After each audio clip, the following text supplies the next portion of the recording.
What is the appropriate response to a person who wants to live a God-centered life when we live in a world so full of separation, of judgment, condemnation, hate, violence, greed, betrayal, etc., etc.? Well, Jesus, when asked which was the greatest commandment, said very clearly, "You shall love your God with all your heart, your mind, and your soul." And the second commandment is similar to the first: you shall love your neighbor as yourself. Now, Paul, in his writings to the Romans, in his letter to the Romans, said, "Brothers and sisters, owe nothing to anyone except to love one another. For the one who loves another has fulfilled the law. The commandments: you shall not commit adultery, you shall not kill, you shall not steal, you shall not covet, and whatever other commandment there may be are summed up in this saying, namely, you shall love your neighbor as yourself. Love does no evil to the neighbor. Hence, love is the fulfillment of the law." So Paul is supporting Jesus' statement about the commandment, love your neighbor. Now, a few weeks ago, I posted a video entitled "The Power of One," in which I talked about the importance of one person doing their inner work to find peace, to find order, to find love. It can be such an important contribution to the entire world, to the collective consciousness of the world, and I stand by that message. It's important that we do our own work. And yet we find ourselves as social creatures involved with a number of people. And here we have this commandment, love your neighbor. So how can we put that into practice in our life?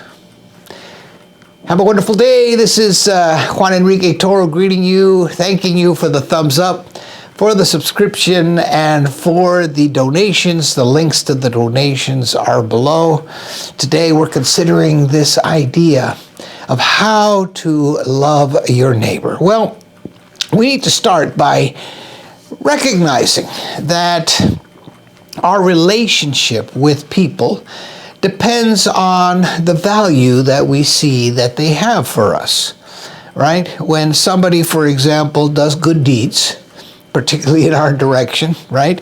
If we see them wearing beautiful clothes, or what we might call a killer outfit, right? If they have great business sense, or they're very generous, they're charitable, if they have a depth of spiritual understanding and openness, compassion, empathy, well, we tend to put value on that. We tend to put worth on that. And their worth to us obviously grows, right? And what happens when that worth or that value is compromised? You know, maybe they betray us. They begin to lack awareness. They don't agree with us quite so often. They have a totally disjointed point of view. They're expressing a bunch of negativity which bothers us, which, you know, sets us off a little bit.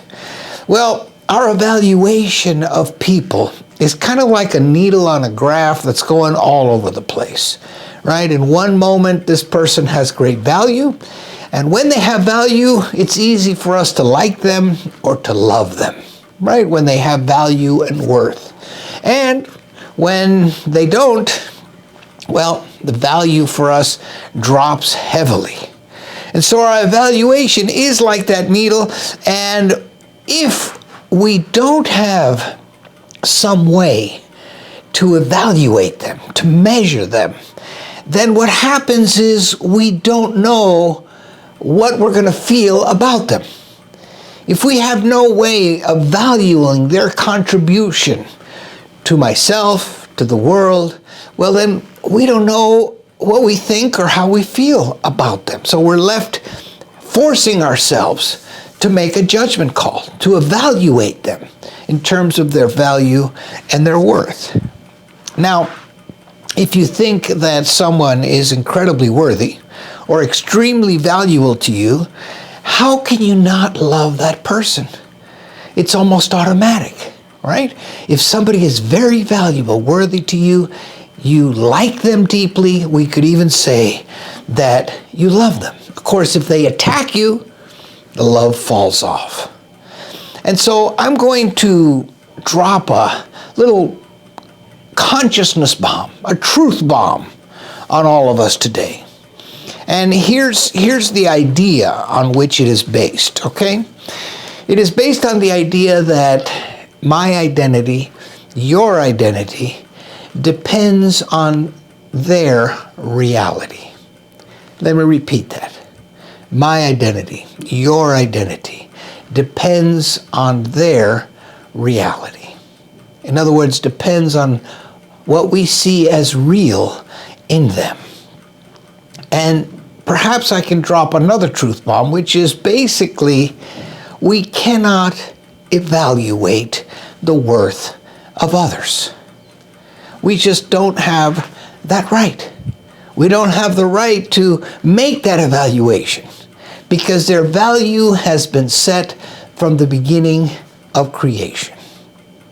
Now, those of you who are students of the Course in Miracles know that the Course says that our brothers and sisters are of inestimable worth. Let me repeat that our brothers and sisters are of inestimable worth. Now, when the Course says that, it's really referring to three different ideas that we need to contemplate. First, that word inestimable, which means that it cannot be, in other words, it is so great that it cannot be calculated. Not only that, it is impossible to overestimate. We can't overestimate their value to us. It is absolutely infinite. Their value to us is infinite. Now, that's the second thing. First, that word inestimable. It's huge. The second thing is that they're valuable to us. And we might ask ourselves, why is that? Well, if you understand that in our effort to find harmony, peace, and to see the others in the highest light, involves a process within us that calls us to see our own darkness, our own pain, our own trauma, right? And to heal that. Then the mirror that others hold for us to be able to do that work is of inestimable value. In truth, our brothers and sisters are the key to help us release us from the prison of pain and even the concept of death. So, the third thing is that we need to stop trying to calculate the worth of our brothers and sisters. Okay? So 3 things in just that idea of our brothers and sisters are of inestimable worth. Right? They're of great value to us, and we need to stop trying to evaluate. The worth of our brothers and sisters are not estimated by us because of their actions, because of the consciousness they hold. Their value has been established by God. Right? We love to say, I am a child of God. I am created in the image and likeness of God. Well, amen to that. Well, guess what? If I'm created in the image and likeness, you're created in the image and likeness. You have been created by God. I have been created by God. All of humanity has been created by God. And our value, therefore, is set by God. And each one of us is a precious child of God. And so the value is set by God, not by us. And here's the beautiful thing. Nothing can change that. You know that wonderful affirmation, I am just as God created me? It's a profound affirmation because nothing can change the value that you are, right, in the universal scheme of things. It is permanent. It is unchanging. There is nothing that you can do about it. There's no way that you can change it. And so, we might think about that person who betrayed us, who cheated on us. We might think of the person who's homeless and we see on the street. And we need to understand that beneath their ragged clothes, there's the light of God, the radiant light of God that shines in their heart, in their soul, in their mind, and that light has infinite value to us and to the world. It's true about the person who betrayed you. It's true about the homeless person. It's true about the stranger. It's true about the person standing next to you in the elevator. It's true about a fellow shopper in the next supermarket that you go to. It's true about a friend or a celebrity or a politician, etc., etc. So what we're called to do is to not set the worth of the individual, but to be able to see what is already there, what has been given by God, to see that radiant light of God which is within each individual. And this is what we call beholding the Christ in you. Now, when we say behold the Christ in you, sometimes we say it at a very superficial level. But when we take that idea to a deeper level, we have to understand that what we're talking about is to have a radiant vision of this individual, a vision in which we see their face as the face of God. Now, maybe in your life you had the opportunity to have an ecstatic vision of the world you're in. I work as a wedding officiant. One of my ministries is wedding officiant. And not so long ago, I went to do a wedding. And, the circumstances just gave, I don't know how to explain it exactly, but I had this huge opening in my heart. And I began to perceive light everywhere. It was a beautiful experience. But the problem was that, I was looking at the bride and groom, and they were so absolutely beautiful. They were shining with the light of God that it was hard for me to contain my heart and not just cry for the beauty that I was perceiving in them. Maybe you've had that kind of ecstatic vision. That is what we're talking about today. To work towards creating that kind of vision, that kind of environment for us. Because this is where forgiveness is meant to take us, right? It's to, first of all, wipe away any judgment, and then to see their inestimable worth. When we wipe away judgment, the anger that we may have, right, towards them for whatever reason, is wiped away. And when we focus, when we dedicate ourselves to seeing their worth, we understand that is going to bring us an experience of ecstatic vision, which is going to raise their worth in such a way that we're going to see the face of God within that individual. In other words, forgiveness is the return to love. You see, it's not just wiping away the anger, letting go of the resentment.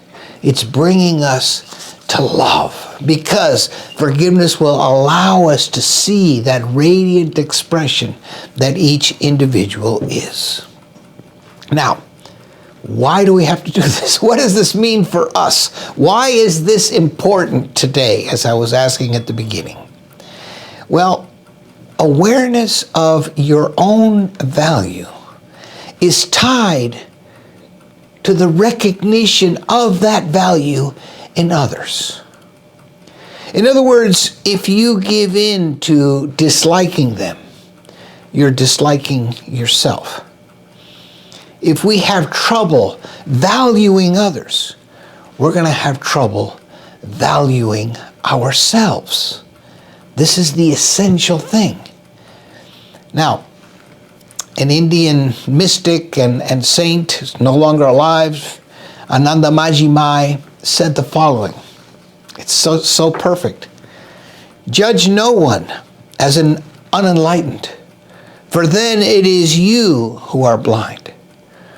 Judge no one as not awake, for then it is you who are asleep. If someone of royal birth forgets who they are, would you treat them like a pauper?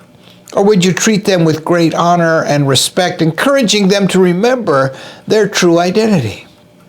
Do not be fooled by appearances unless you want to be considered foolish. Do not focus on illusions unless you want your own reality to fade in your mind.